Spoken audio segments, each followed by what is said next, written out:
Welcome to Europe Explained, brought to you by the Council of Europe. This podcast series offers a unique window into what we're doing to create a fairer, more democratic Europe. Through conversations with experts and frontline workers, we bring you closer to the issues that matter, from fighting discrimination to upholding human rights, from defending democracy to building laws, systems and institutions that are just, fair and open to all. Welcome to this new episode of Europe Explained, the Council of Europe's podcast that highlights the work of the Council on human rights, democracy and the rule of law. In today's episode, we're going to talk about the 40th anniversary of the European Charter of Local Self-Government. In 1985, it was opened for signature in a milestone that guarantees the right and autonomy of local authorities across Europe. To talk about this charter, I've been joined by Gunn Marit Helgesen. Hello. Hello. You're from Norway and you're one of the Congress vice presidents, so you've done a lot of monitoring visits. Yes, I have. Is that right? Could you please start by explaining what the European Charter of Local Self-Government is and what its main principles are? Yeah, as you say, the European Charter of Local Self-Government is an international treaty, and it affirms the role of communities as the first level for the exercise of democracy. As the preamble to the Charter states, local authorities are one of the main foundations of any democratic regime. It laid down standards for protecting the rights of local authorities and requires that all the 46 member states respect and commit to these values. It recognized the importance of citizens' involvement at local level. It also states the basis of democracy, the autonomy of local authorities, financial, administrative. That is the foundation. The prerequisite for a good democracy is at the local democracy. And so 40 years later, I think it's safe to say that the Charter remains one of the key European treaties ratified by all member states of the Council of Europe. How has this charter been a real step forward in Europe? Is it greater confidence in democracy, for example? Yes, I think actually it has developed democracy at local level all the years. That's my opinion. The Charter is the first legally binding instrument to protect local and regional democracy in Europe. Since we monitor what is going on in each member states, we can also inspire each other and we can improve what is not as it should be.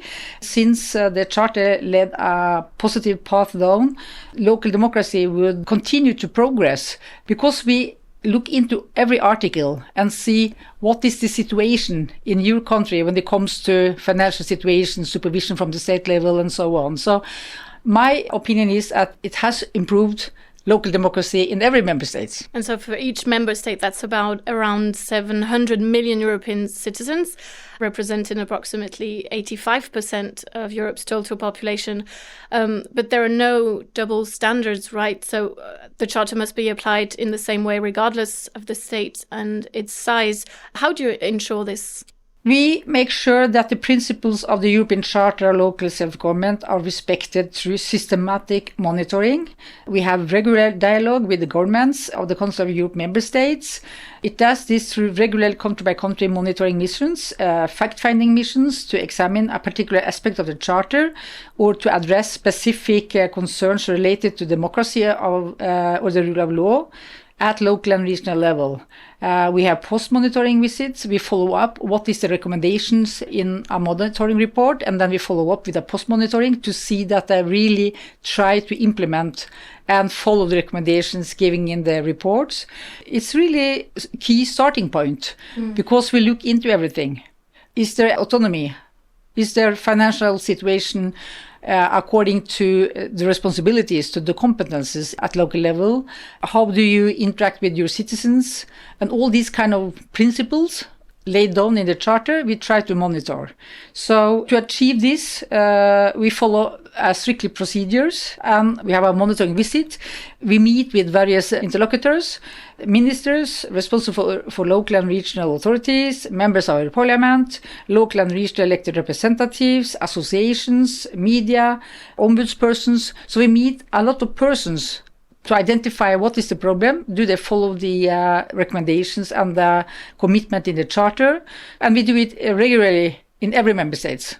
And after all these visits, which provisions would be the most commonly used in complaints? In what circumstances can local elected representatives seek redress, would you say? The Charter requires that local authorities have a right of judicial appeal in order to ensure the free exercise of their powers and respect for the principles of local self-government enshrined in the constitutions or in the law of each country.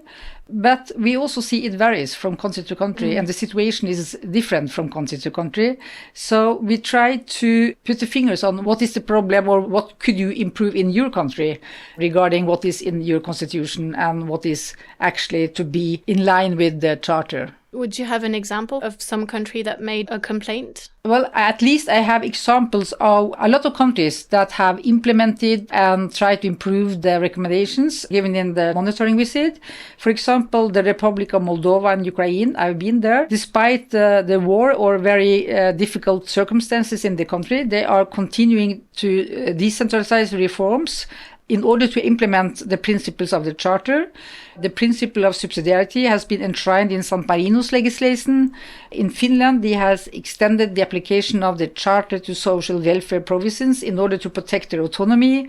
In Liechtenstein, has set up a horizontal equalization system to support the financial autonomy of its municipalities.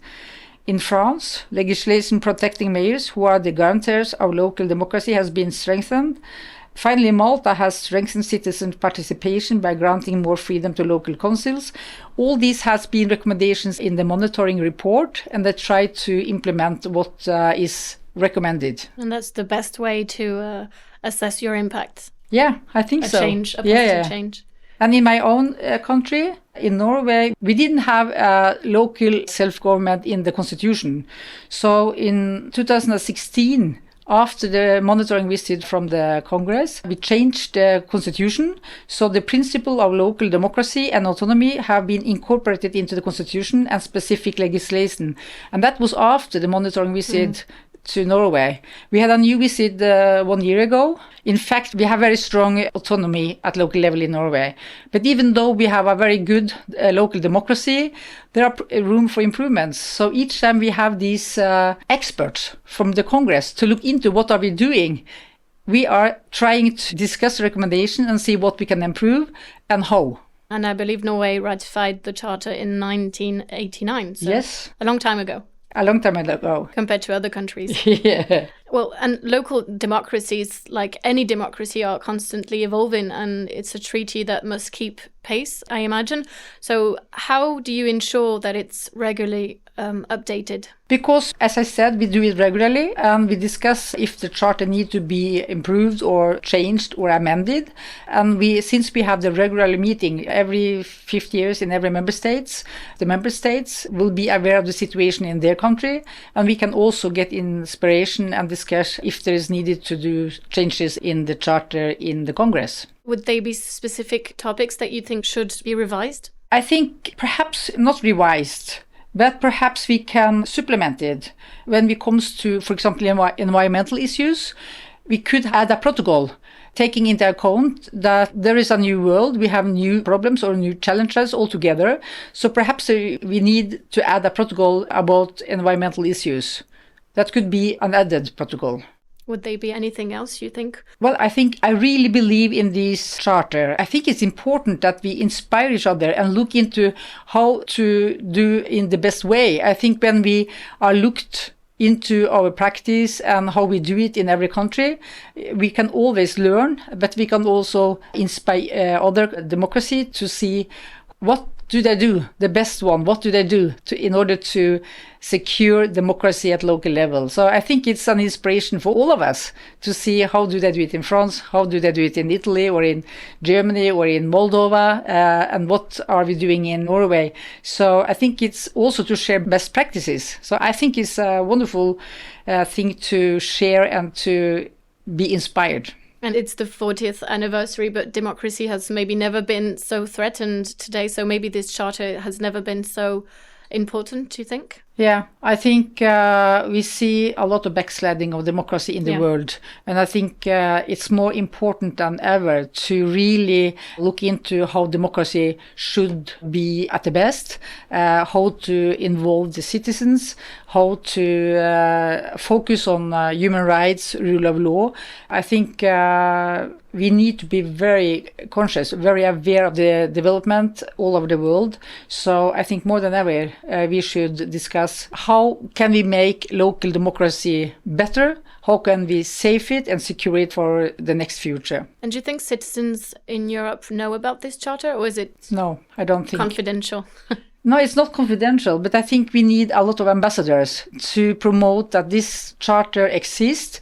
It's an international treaty, and we need to talk about it. What does it mean to have a strong local democracy, to secure the citizens' freedom, the freedom of speech, the freedom of religion, of course, also the freedom to vote on the person or the party you would like, and so on. So I think this is a very fundamental and important treaty. And I think perhaps it's also, this is a benchmark treaty, how democracy is developing in the world. Before we end, did you have anything else? I added a few questions because your answers were very efficient.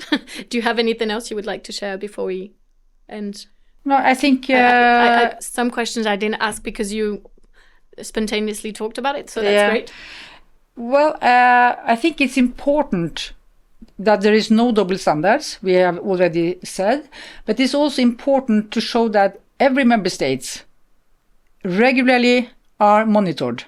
And not only those, perhaps, if there are some countries that have more challenges than others, every country, every member state will be monitored every 50 years, 60 years. And democracy is a dynamic process as well. So there will be changes because of development in the world.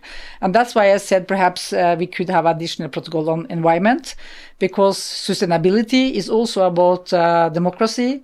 Human rights is also about democracy, and so on. So I think it's all linked. So I think this is more important than ever, that we have a lot of ambassadors to talk about the charter, to talk about democracy and what is a good democracy at local level and also national level. Well, thank you very much, Gunn Marit Helgesen, for sharing your work on this very important European treaty. Thank you. Thank you so much. If you enjoyed this discussion and wish to explore more topics, be sure to check out the episodes of Europe Explained. You can learn more about the Council of Europe and its initiatives at our website, coe.int. And don't forget to follow us on social media for the latest updates and insights. You can find us on X, LinkedIn, Facebook, and Instagram.